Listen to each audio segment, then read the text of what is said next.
Welcome to our Gentle Parenting informational video.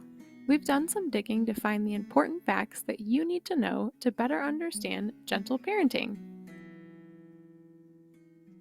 As you might already know, gentle parenting has become a recent buzzword for people raising children. But what exactly does it mean? At first glance, some might interpret it to mean being overly soft with kids and lacking rules. But that isn't the case. We've created this video to help make things more clear. We are going to explore what gentle parenting is, how it compares to types of parenting studied by psychologists, and resources that you can access after this video to use gentle parenting in your home. Okay, let's get started. The term gentle parenting was coined in 2016 by Sarah Ockwell Smith. But the idea of positive parenting was slowly introduced into child rearing beginning in the 1920s. Evidence showing the benefits of mutual respect and positive parenting continued to surface after the 1920s and led to books such as Positive Parenting being published in the 1980s. Continued research of child rearing practices demonstrates the benefits of gentle parenting. So what's at the core of this powerful parenting style? The core components of gentle parenting are mutual respect, empathy, understanding, and healthy boundaries. These pillars help to guide the response to children based on their age and stage of development. This style moves away from seeing children's behavior as giving you a hard time and towards seeing your child as having a hard time. It also uses clear expectations along with natural consequences, rather than using fear and punishment to drive behavioral changes. The goal of gentle parenting is to raise confident, independent, and self-aware children. Most parents want to achieve this, but they use traditional parenting styles that make it harder to accomplish. We'll learn more about specific parenting styles later, but it's important to know that traditional parenting styles focus on good versus bad behavior and rewards or punishments. For example, when a child does something good, they get rewarded with their favorite snack, or a fun activity, or positive remarks like, "You're a good girl."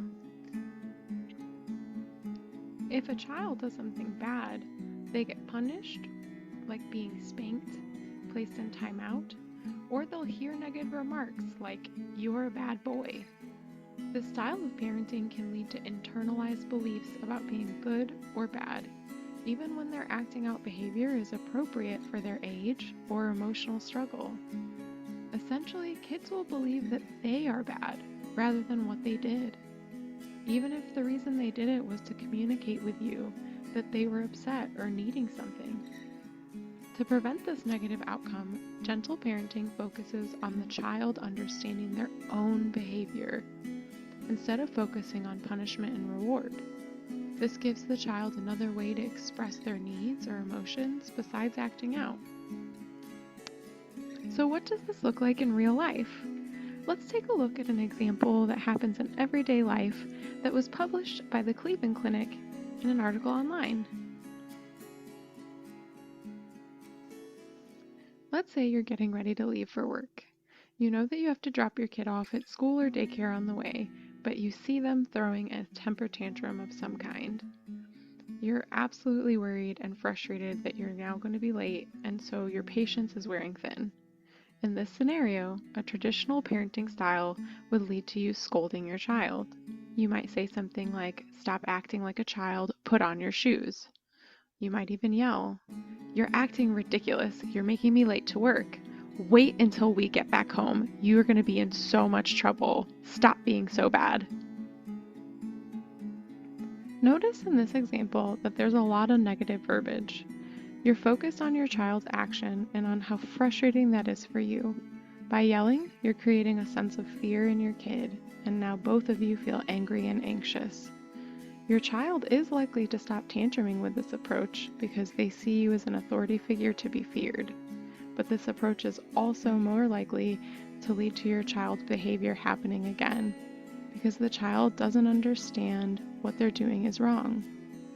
Most importantly, with this model and approach, your child is being shown that yelling is the best way to tell someone when they're upset, because you are yelling when you're upset. A gentle approach to this situation would be different.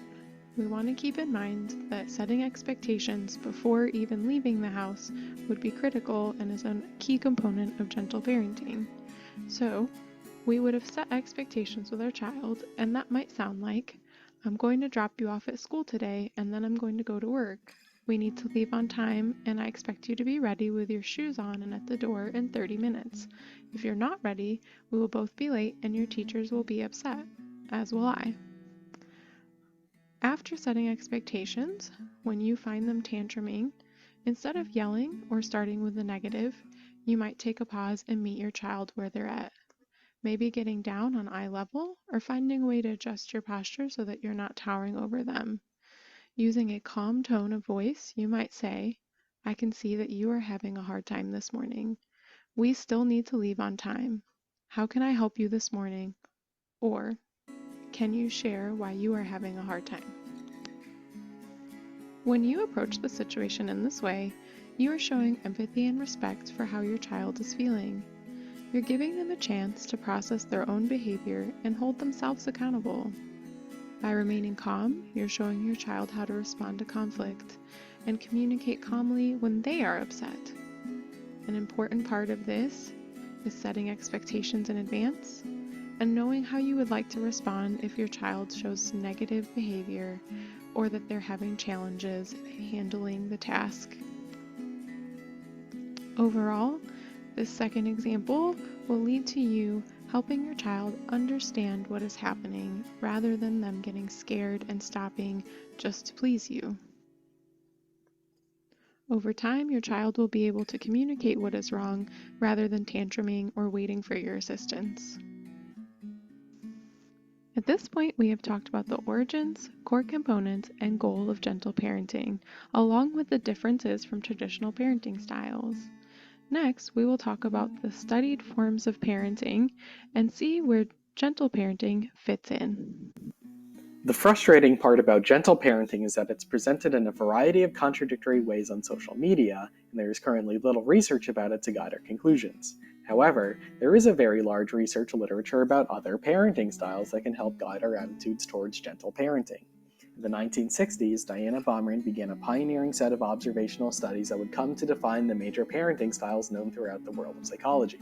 By observing parents interact with their preschoolers, comparing parenting behaviors to the child's corresponding level of functioning, Baumrind identified three primary forms of parenting: authoritative, authoritarian, and permissive.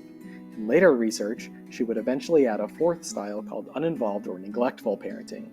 Each of these styles is associated with a unique and specific combination of attributes. While there has been some debate about which set of attributes most accurately describe these parenting styles, parents generally vary to the degree in which they provide acceptance and involvement, control, and autonomy granting. The authoritative parenting style is considered the most ideal approach and consists of moderately high levels of acceptance and involvement. These parents offer a warm and supportive emotional environment and are sensitive and responsive to their child's needs.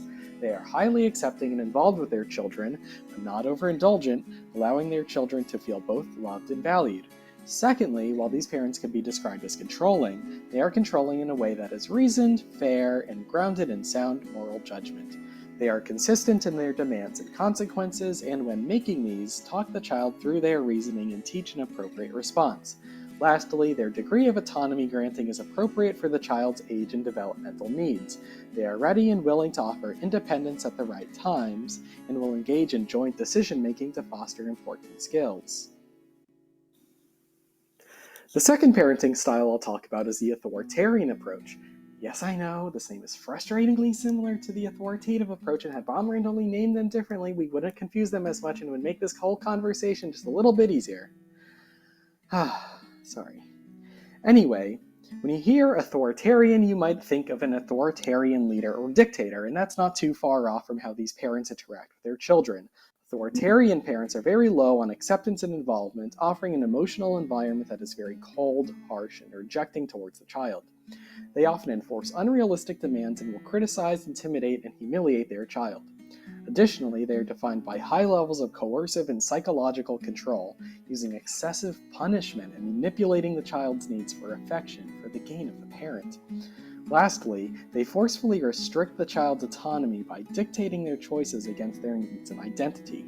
Children subjected to this parenting are more likely to develop anxiety and mood-related disorders and to be defiant and aggressive. They tend to struggle more in school than children of authoritative parents, and they also have greater difficulty forming secure relationships.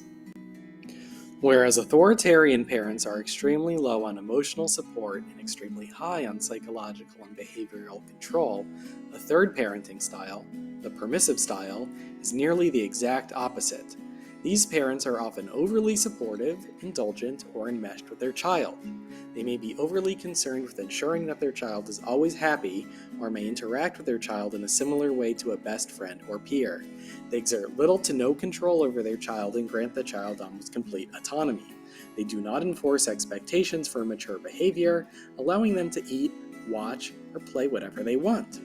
Children raised by permissive parents are more likely to be impulsive, unruly, and even antisocial, especially if they are boys. They often have lower self-confidence and are more likely to be reliant on adults or others for help. The final parenting style described by Baumrind is the uninvolved or neglectful category.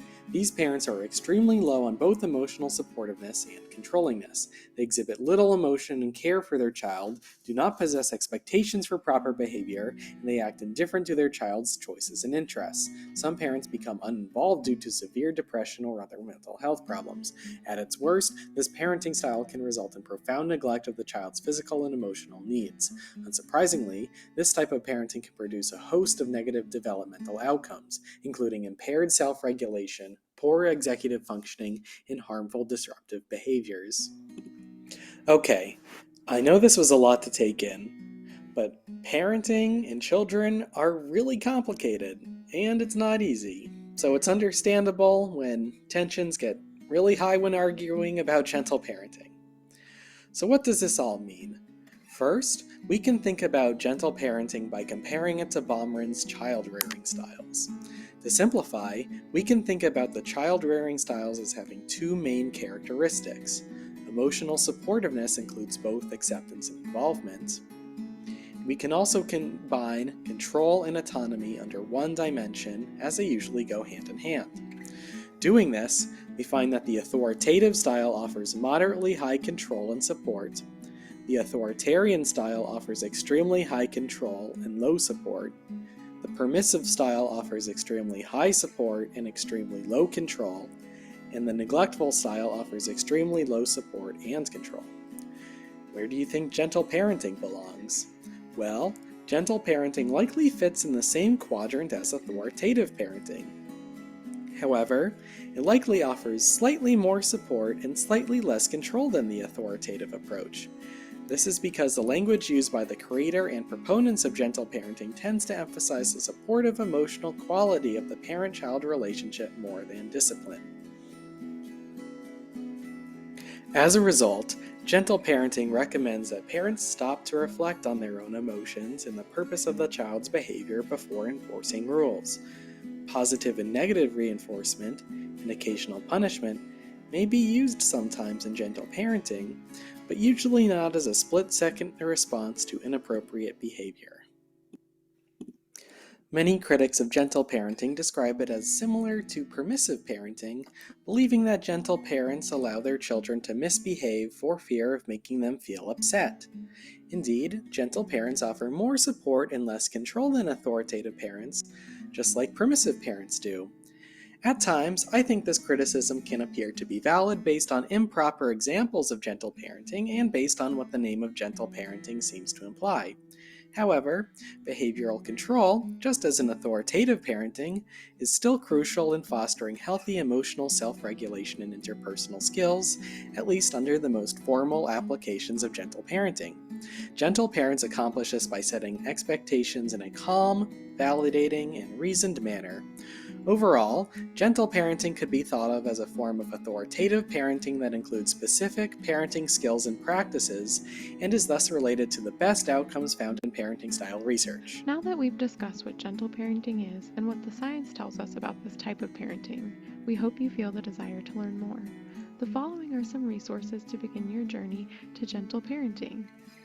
www.sarahhockwellsmith.com includes some videos and material to help with your learning.